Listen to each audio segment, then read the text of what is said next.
বাংলাদেশি টাকা বা বাংলাদেশের টাকা একটা ইতিহাস আছে, তোমরা কি জানো? আমি জানি না, তুমি জানো? না, আমিও জানি না। সবকিছুরই পেছনে একটা হিস্ট্রি আছে, কারণ তাই জন্য তাকে হিস্ট্রি বা ইতিহাস বলা হয়। তো বাংলাদেশের টাকার কি ইতিহাস, মানে কিভাবে বাংলাদেশের টাকা শুরু হলো, কোথা থেকে শুরু হলো, আর কিভাবে চলছে এখনো পর্যন্ত, তো সেই পুরো ইতিহাসটা আজকের ভিডিওতে শুনবো। তো চলো, হিস্ট্রি পড়িনি, বাট হিস্ট্রিটা আজকে শুনে নি। চলো।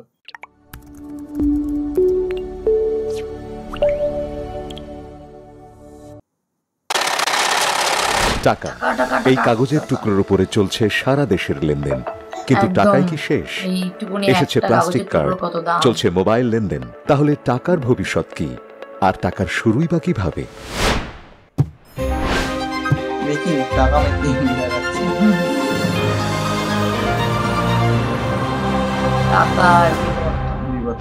এবারে সংগ্রাম আমাদের মুক্তির সংগ্রাম, এবারে সংগ্রাম স্বাধীনতার সংগ্রাম।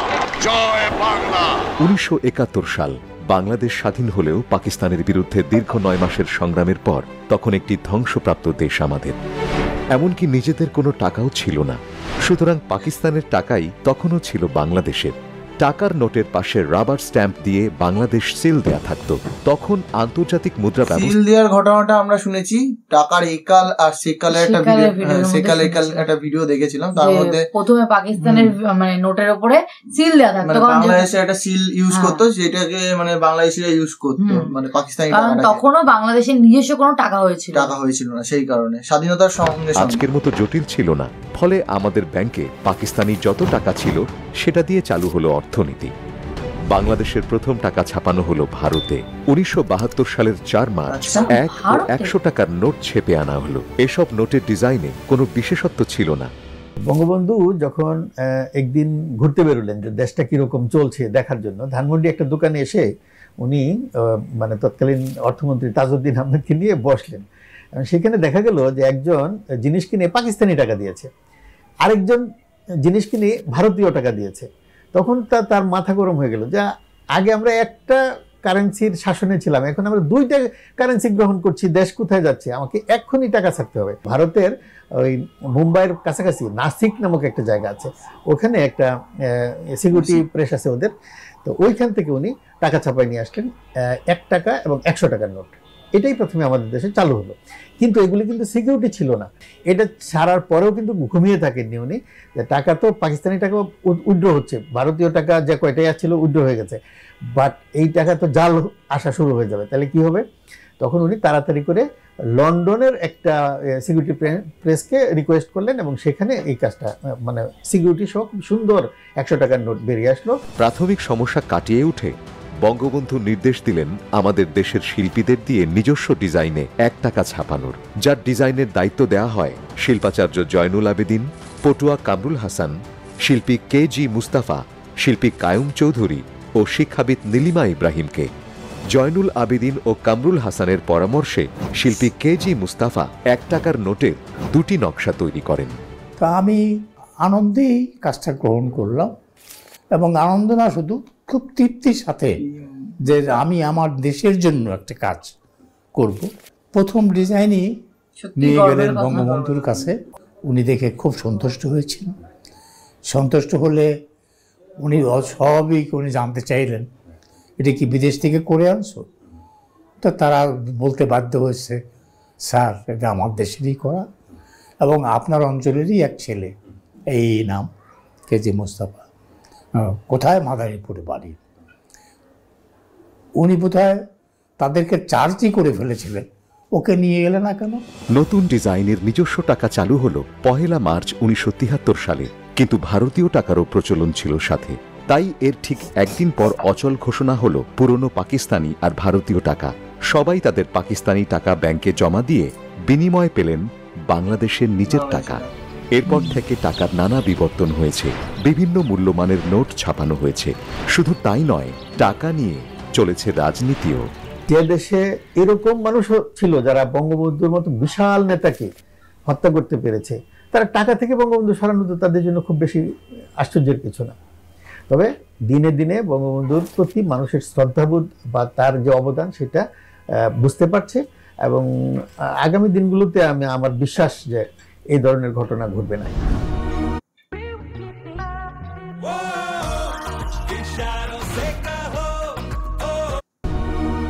1975 সালে জাতির জনক বঙ্গবন্ধু শেখ মুজিবুর রহমানের হত্যার পর নোটের উপর থেকে মুছে ফেলা হয় বঙ্গবন্ধুর ছবি।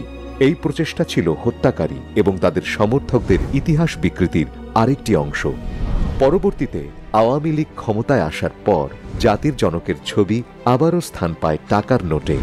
শুধু তাই নয়, নোটের উপর আরও শোভা পায় জাতীয় মসজিদ, বাগেরহাটের 7 গম্বুজ মসজিদ এবং শিল্পাচার্য জয়নুল আবেদিনের বিখ্যাত পেইন্টিং মই দেয়া।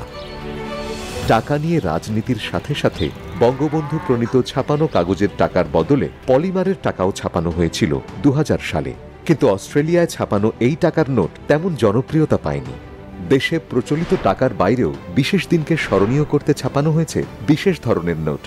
যেমন বাংলাদেশের স্বাধীনতার 40 বছর উপলক্ষে ছাপানো হয় 40 টাকার নোট, স্বাধীনতার 50 বছর উপলক্ষে ছাপানো হয়েছে বিশেষ নোট। এত যে সব টাকা ঘুরে হাতে হাতে ব্যাংকের বন্ধ, কিন্তু প্রশ্ন হলো এইসব টাকা ছাপানো হয় কোথা থেকে? আমরা অর্ডারটা পেয়ে নর্মালি বাংলাদেশ ব্যাংক, কেন্দ্রীয় ব্যাংকের কারেন্সি ম্যানেজমেন্ট ডিপার্টমেন্ট, তারাই আমাদের কাছে তাদের ওয়ার্ক অর্ডারটা প্লেস করে।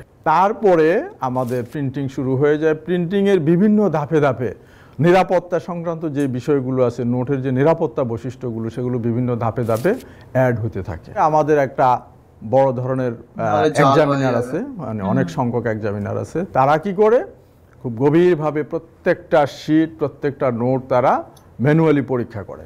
ভালো নোটগুলোকে অটোমেটিক মেশিনে নাম্বারিং করা হয়। নাম্বারিং করার পরে প্রত্যেকটা নোটকে আলাদা আলাদা করে কাটা হয়, এবং প্রতি 100টা একটা প্যাকেট করা হয়। আমার প্রোডাকশনের প্রত্যেকটা স্তরে স্তরে কিন্তু চেক অ্যান্ড ব্যালেন্স হচ্ছে, প্রত্যেকটা স্তরে স্তরে কোয়ালিটি দেখা হচ্ছে এবং গণনা করা হচ্ছে কতগুলো শিট কোথায় যাচ্ছে। ধাপে ধাপে কিন্তু যে যখন বুঝে নিচ্ছে, সবাই কিন্তু চেক এবং রিচেকের মাধ্যমে বুঝে নিচ্ছে।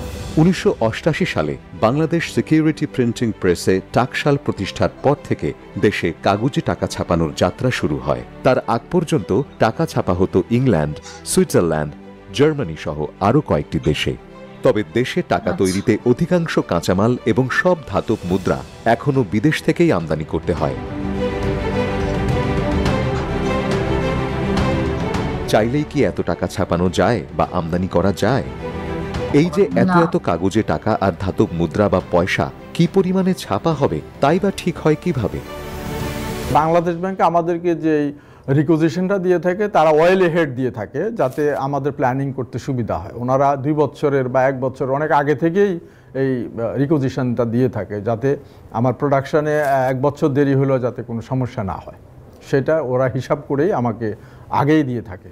আর এত এত টাকা ছাপাতে গিয়ে প্রতি বছর কত টাকাই বা নষ্ট হয়? রিকনসিলিয়েশন, অর্থাৎ আমরা যে আমার একটা কাগজে কয়টা নোট হবে, কয়টা গুড নোট হলো, কয়টা ব্যাড নোট হলো, এই ব্যাড নোটটা যে আমি ধ্বংস করতেছি, এটা হিসাবায়ন করে ধ্বংস করি এবং আমাদের বিভিন্ন প্রতিনিধিদের উপস্থিতিতে ওটা ধ্বংস করা হয়। আমরা যা কিছুই করি না কেন তাতে টাকা লাগবেই, আর টাকা বহনেও আছে ঝুঁকি ও বিড়ম্বনা। তাই হয়তো টাকার দিনও যেন ফুরিয়ে আসছে। অনেক দেশেই এখন ক্যাশ টাকার লেনদেন প্রায় বন্ধ। টাকার জায়গা নিতে প্রথমে এসেছে প্লাস্টিক কার্ড, এরপর এলো ইন্টারনেট ব্যাংকিং। সে সবকে ছাপিয়ে এখন মোবাইলের মাধ্যমে আর্থিক লেনদেনের যেন জয়যাত্রা। জরুরি বা যে কোনো প্রয়োজনে দিনে রাতে 24 ঘন্টা যে কোনো জায়গায় টাকা পাঠানো, মোবাইল রিচার্জ, পাড়ার মুদিখানা থেকে সুপার শপ কিংবা অনলাইনে কেনাকাটা, রাইড শেয়ার, ডেলিভারি সেবার পেমেন্ট, ঘরে বসে যে কোনো ইউটিলিটি বিল পরিশোধ, স্কুল কলেজের ফি দেয়া, যে কোনো যাত্রার টিকিট কেনা, বেতন, রেমিটেন্স, সরকারি বৃত্তি ভাতা অনুদান গ্রহণ, ব্যাংকের সাথে লেনদেন, লোন, সেভিং স্কিম গ্রহণের মতো আর্থিক লেনদেন সবই হচ্ছে বিকাশের মতো মোবাইল আর্থিক সেবা দিয়ে। অতিমারি করোনা আসাতে ক্যাশ লেনদেন যেন আরও কমে গেছে। সব মিলিয়ে নির্ভরতা বাড়ছে আর্থিক মোবাইল লেনদেনে। মানুষের এই অভ্যস্ততায় প্রশ্ন জাগে, ক্যাশ টাকার লেনদেন কমে কোথায় গিয়ে দাঁড়াবে বা টাকার ভবিষ্যৎই বাকি? তো অ্যাজ থিংস উইল ইভলভ, যেভাবে কড়ি থেকে টাকা এসেছে, টাকা থেকে যখন এখন অন্যদিকে যাচ্ছে, এই ফ্রেমওয়ার্কগুলো যদি ঠিকভাবে চলে, আই থিঙ্ক আমরা এমনভাবে আগাচ্ছি আগামী 10-15 বছরের মধ্যে হয়তো অনেক ক্ষেত্রেই ওকে ফিজিক্যাল টাকার ব্যবহারটা কমে যাবে। একজন লোক যখন টাকা গুনছেন দোকানে, উনি যদি দিনের শেষে যদি যোগ করেন, হয়তো দেখা যাবে যে কয়েক ঘন্টা ব্যয় করেছেন টাকা গুনতেই। ওকে, তো এটা যদি একটা এফিশিয়েন্ট সিস্টেমের মধ্যে আনা যেতে পারে, তাহলে ওনার কিন্তু কাজে সময় ব্যয় করার যে সুযোগটা এটা অনেক বাড়বে। ওকে, কারণ ডিজিটালি টাকা পেলে উনি তো এক মুহূর্তে দেখতে পাচ্ছেন কত টাকা আসলো, আর হাতে গুনতে হচ্ছে না। তো এরকম কনস্ট্যান্টলি একটা এফিশিয়েন্ট সিস্টেমের মধ্যে দিয়ে জিনিসটা যাবে, এবং এতে উত্তর গ্রাহক বা দোকানে যারা আছেন তারা এবং সার্বিকভাবে সরকার এবং ব্যাংকিং সিস্টেম একটা চূড়ান্ত এফিসিয়েন্সির মধ্যে দিয়ে যাবে যদি ডিজিটালি করতে পারে। এই চ্যালেঞ্জ নিতে আমরা কতটুকু প্রস্তুত? সরকারের সময় উপযোগী সিদ্ধান্ত আর উদ্যোক্তাদের দূরদর্শিতায় বিকাশ সহ আরও কিছু মোবাইল ভিত্তিক ফিনান্সিয়াল সার্ভিস প্রতিনিয়ত তাদের আপডেট করে জানিয়ে দিচ্ছে সে প্রস্তুতির কথা।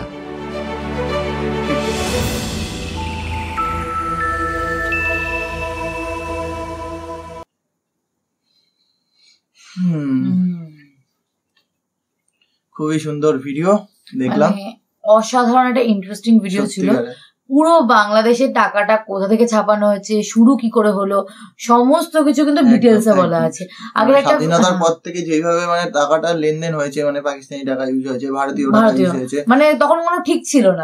যখন যে যা পাচ্ছে, যার কাছে যেই কারেন্সি আছে সেই কারেন্সি দিয়ে জিনিসপত্র কেনাকাটা করছিল। তো সেখান থেকে বাংলাদেশের নিজের টাকা ছাপানো, প্রথমে ভারত থেকে, তারপরে ইউরোপিয়ান কান্ট্রি থেকে, তারপরে অনলাইন মাধ্যম বা কার্ডের মাধ্যমে যেটা আসা। কিন্তু এটা এখনো স্টেবল হতে অনলাইন কিংবা একটু সময় লাগবে, কারণ আমাদের ইন্ডিয়াতেও দেখছি যে বিগত কয়েক বছর ধরে এই লেনদেন চলছে, কিন্তু তাহলেও অনেক জায়গায় গিয়ে ক্যাশটা ম্যাগনেটারি হয়ে যায়। স্পেশালি হচ্ছে ছোট ছোট দোকানগুলোতে, মানে বাজার হাট টুকটাক, মানে তাও এখন বেশিরভাগ মুদিখানাতেই রাখা হয় কিউআর কোড রাখা হয় যাতে লোকে অনলাইন করতে পারে। স্পেশালি আমি একজন মানুষ যে ক্যাশ ক্যারি করি না, পুরোই অনলাইন, মানে আমার ক্যাশ থাকেই না, কিছু মানে 5-10 টাকা ওরা থাকে, কিছু দরকার যেটুকুনি দরকার, ধরো টোটো অটো, হ্যাঁ এইটুকুনি। মাঝে মাঝে তো আমি ভাবি যে টোটো অটোতেও যদি ক্যাশ না দিয়ে অনলাইন করতে পারতাম ভালো হতো। মানে এটা একটা সেভ আছে, কারণ হচ্ছে তোমার টাকাটা হারানো, চুরি যাওয়া কোনো প্রবলেম নেই, লুটপাটের কোনো ঝামেলা নেই। একটা জাস্ট কার্ড ক্যারি, যদি মানে এটিএম কার্ড করো তাহলে একটা কার্ড ক্যারি করো বা ক্রেডিট কার্ড ক্যারি করো, আর নয় ফোন অনলাইন, নয় ফোন ক্যারি করো, ব্যাস। তো যাই হোক, ভালো একটা ভিডিও, ইজি ওয়ে, টাইমটাও ওয়েস্ট হয় না, টাকা গুনারও ইয়ে হয় না, কোনো ঝামেলা নেই, জাস্ট লেখো, পিন দাও, টাকা চলে যাবে। ওই মানে হচ্ছে চেক করবে, মানে বড় বড় নোট তো চেক করা হয়, অনেক নোট দিলে তখন চেক করে, এইসব সমস্যাগুলো থাকে না। দেখ, ভালো একটা ভিডিও ছিল, ইন্টারেস্টিং ভিডিও ছিল, চোখ সরাতে পারিনি ভিডিওটার থেকে, পুরো সত্যি খুব ইন্টারেস্টিং ছিল। তো তোমাদের কেমন লাগলো সেটা কমেন্ট বক্সে অবশ্যই লিখে ফেলো, আর লাইক শেয়ার করতে ভুলো না। এত সুন্দর একটা ভিডিও দেখলে লাইক শেয়ার অবশ্যই করো, আর সাবস্ক্রাইব করো যারা নতুন আছে চ্যানেলে, যদি আমাদের ভিডিও গুলো ভালো লাগে, আমাদের রিঅ্যাকশন ভিডিও গুলো। তো দেখা হচ্ছে নেক্সট ভিডিওতে, ততক্ষণের জন্য টাটা।